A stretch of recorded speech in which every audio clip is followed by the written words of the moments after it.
I'm 30F, and my husband is 30M. We've been together for 7 years. I love my husband, and he's an amazing man, but we have flaws like everyone else. We both aged out of foster care and met at a youth fulfillment program, basically a work camp that helps kids with no families learn the fundamentals of living, finances, and certificates as needed. We were both 18 and stayed in contact after the program ended. He made it clear he liked me, but I was truly petrified of men at that point in my life due to past experiences and rejected him a bit harshly. I reached out to apologize, and we became friends. Then, a year or two later, I saw he posted on Snapchat that he was in my area. I asked if he would want to go on a date so I could practice being comfortable around guys, and he agreed. He never made a move, never touched me, and never made weird eye contact. If I said no, he didn't ask a second time, not even as a suggestion. We went on these platonic dates for months with nothing happening, and one day I asked for a hug and then asked for a kiss, and he asked me to be his girlfriend. We got married a year later, and our 7-year anniversary is around the corner. We agreed we would not even think about having kids until we were older since both of us were the products of young parents. We've really just focused on getting by using as little money as possible and saving up every dime to buy a house. Thankfully, we got our house a few months ago, and we were both able to quit our second jobs and, for the first time, only work regular 9-5s. Yay! I've discovered I really like gardening and baking, and I love having a real home. We have been discussing adding to our family by having a baby, and I feel very ready to be a mom. Scared still, yes, but ready. But my husband brought up how sad I would be if I had to quit since I've worked so hard. I told him I had zero plans to quit, I would only take maternity leave. Plus, my company allows maternal and paternal remote options for 1 year after birth, so I can just work from home if needed. I know it has a lot to do with a newborn, but giving up the security of my paycheck is simply not an option. He told me this was what we worked for, to make our own perfect family opposite from what ours were like, and I was blindsiding him by changing my plans, and I told him no plan has changed, I can have a career and be a mom. Plenty of women do it. He doesn't have to quit his job to be a dad, so why should I? He said it wouldn't work for a baby's needs, and I told him, okay, since I make more money than you do, why don't you quit? And I go back to work remotely after healing from birth. That way, we have both hands on deck, and we don't have a severe loss of income as I make $89K/year and he makes $52K/year. He mentioned that if I trusted him fully, this shouldn't be a problem. I told him I trust him, but I don't trust our current economy, but I left out that I really do genuinely think quitting my job with no savings, wiped out by getting the house, and relying on a man is absolutely stupid. He had plans made previously with his parents and had to leave, so we said we would pick up the conversation when he got home, but he's very upset. I am madder than I have ever seen him, and I don't understand why he just assumed I would quit. Not only do I not understand it, but it makes me trust him a lot less than I did yesterday. I have a bad habit of running for the hills when problems come up, and, not gonna lie, this is making me really nervous. Thank you for reading all of this, if you have. I'm open to what could be going through his mind or why he is thinking like this, it really just doesn't seem logical to me.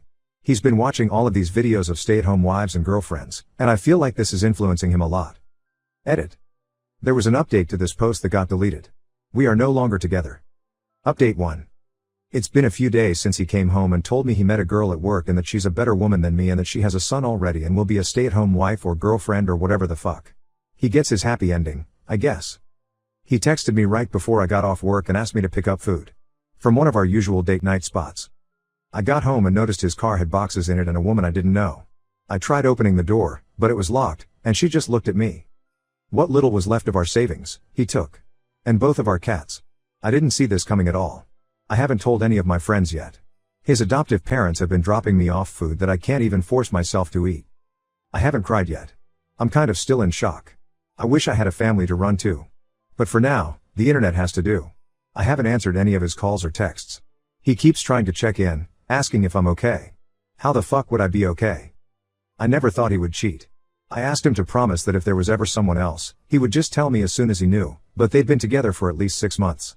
So while he was calling me selfish for not wanting to put in my 2 weeks and be a stay-at-home wife, he was dating her the entire time, planning a future with her the entire time. I feel stupid. I should have taken everyone's advice more literally. When I asked him to go to therapy, he wouldn't. His parents think he's had some type of mental break. I should have stayed afraid of him and avoided him. I should have chosen a better outcome for myself. I just feel like the same girl that no one wants to love anymore all over again. I know what he did isn't my fault. I know I could never stop him, and really, do I want a man who doesn't want me? Never. But that just doesn't stop it from hurting. Update 2. I really want to say thank you from the bottom of my heart to all of the people who reached out to me with well wishes. Especially for other spouses who experienced similar things, it helped so much more than you could ever know. There have been a few things that have happened, and honestly, I'm exhausted in every way possible, so the input from folks has really been useful in organizing my thoughts and keeping an open mind. I couldn't help it, but for days I compared us and wondered what the fuck he could have been thinking until I realized she's a carbon copy of his biological mother, or at least the stories he heard about her since she died when he was 5. I hate that I feel bad for him still, even after what he's done, but we offered him support for his thoughts, we urged him to go to therapy, and I even offered to pay for it myself, and he was too prideful. I lost both of my parents too, at an older age with even more core memories with them, so it wasn't a boat he was in alone. But he chose to act like it was and wallow in self-pity. He called me on our 7-year wedding anniversary, minutes after midnight, whispering apologies and saying he felt so guilty. I asked for what, and he just said, well, you know, what we're going through. I told him, no, that's what you're doing. We are going through nothing. I was abandoned by my husband, exposed to God knows what, while you were fucking her and coming back home to me. We were still having sex every single day, so I made sure he knew just how disgusting I thought he was. Then he got pissed and told me he only started cheating because I couldn't follow his lead. Sir, look where you led yourself. Our entire marriage, I've pushed him career-wise, hell, the job he is right now I applied to on his behalf. Meanwhile, I'm pretty sure he doesn't know, or didn't even know, what my full job title is. I pushed him to reach out to the adoptive parents when he started getting family obsessed, but neither of us were ready for a kid. He went on about how I broke my promise first when I decided I didn't want to be a real mom by not quitting. I was turning his adoptive parents against him because they were refusing to meet his new girlfriend. He blamed me again and then had the nerve to say that this could all be put on pause if I could learn how to make decisions that benefit a family and not myself. I asked point blank if he was insinuating that we could get back together if I quit my job. He told me, yes, I will always love you, but you make things more difficult than needed. I hung up and blocked him on everything. I spent the rest of the night hugging wine in the bathtub and wondering what the hell kind of person I had been sharing my heart with. The next day, he went public with their relationship, posting a photo to Instagram, and most of our mutual friends reached out, with my closest friends commenting less than kind things on the photo. As it turns out, he and his new girlfriend have been together for 7, almost 8 months. She is 20, and her son is around 2. I reached out to her ex, the father of her son, who she had left to be with my ex-husband. She moved out in the middle of the day and took their kid, so he was just as blindsided, if not more, than I was. We met up and went for a walk, stopping at a bar. They literally cried, laughed, hugged each other, sang songs way too loudly, and sobbed in public like lunatics, but it helped so much. We also made sure to exchange evidence for any court battles. I'm a little iffy towards him for now considering that they had quite the age gap. She was 17 when they met and he was 26. He said she lied about her age, they met at a college party, and then next thing he knew she was pregnant. He gave her money for an abortion, but she came back with baby clothes instead, so he tried to do the right thing and moved her in with him. Also, she's not actually allergic to cats, she just hates them. She was also very aware that he was married and had been to the house multiple times. He admitted he had cheated on her before their son had been born, while she was pregnant, but that she didn't tell him she knew until after she had moved out with their son. He said he was still texting her every day, not just about their son but also about possibly working things out.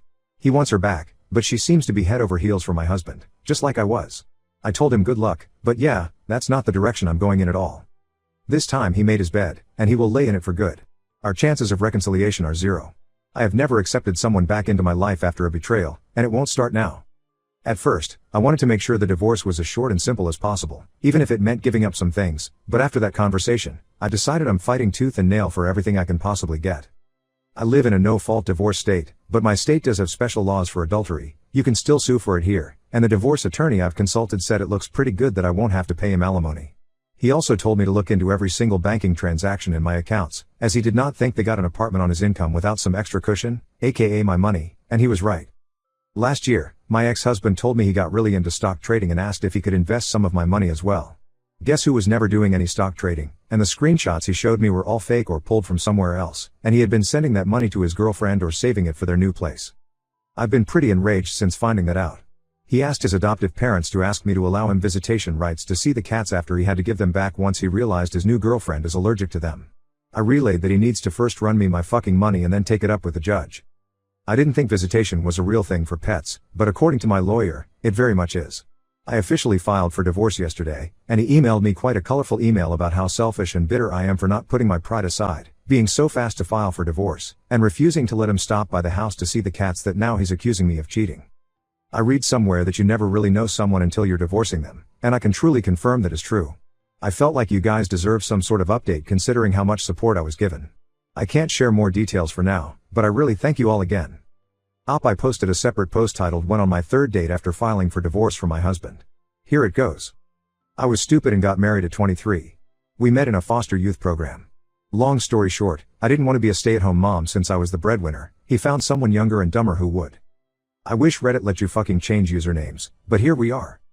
I had to pick up another job to make sure I'd be able to afford the house on my own, but when my regional lead from my main job heard about it, they gave me a promotion that actually cut down on my work time and gave me more money. I still kept the second job. It keeps my mind busy. Most of my work days were spent in collars and heels, but the side job is an overpriced membership-only gym that I definitely can't afford without my employee discount. I've had a few guys approach since I filed the divorce paperwork, but I just wasn't feeling up to it. And even though I stopped wearing my ring the day he moved out, I still felt guilty. I felt like I was betraying him. He was the only man I've ever been with, so spending a decade learning everything about one person and now having to switch gears is really damn hard. But one of the guys I see often at the gym asked if I'd be his date to a seminar he's sponsoring. I said no at first, and he accepted the no very gracefully. I saw him a few days later, and he sparked up some conversation and asked if maybe we could try a lunch date, just us, first. I was fully prepared for him to tell me, nope, you're too late, but he instead canceled the plans he had already made. We met up a few hours later, and honestly, my face hurt from laughing and smiling so much. He's a pretty charming man and has a lot of random knowledge about safari animals that gives me the same comfort that watching animal documentaries does. He asked me out for a dinner date the next day, and when he let me know he was in my neighborhood earlier that day, I asked if he wanted to stop by and grab a breakfast sandwich before I left for work. I have a 9-year-old cat who hates like 99% of people, but she loved him and even let him touch her belly. He dropped me off for lunch at work, and we met up for dinner, and ever since we've been texting almost nonstop. I've never felt this comfortable with someone so fast in my life. It's scary, but I've already told him that we're separated. I haven't told him the nitty-gritty details, just that it didn't work out and we outgrew each other. But the seminar was this past weekend, and I went as his date. It was a great night. I tried champagne for the first time, had the best conversations with some of his associates, and did a little professional networking too. The tomboy teenage girl I used to be would never believe this shit, but more than anything, I'm grateful for the support of my friends, who got me through the tough nights so I could make it to the good ones. Only up from here, I guess?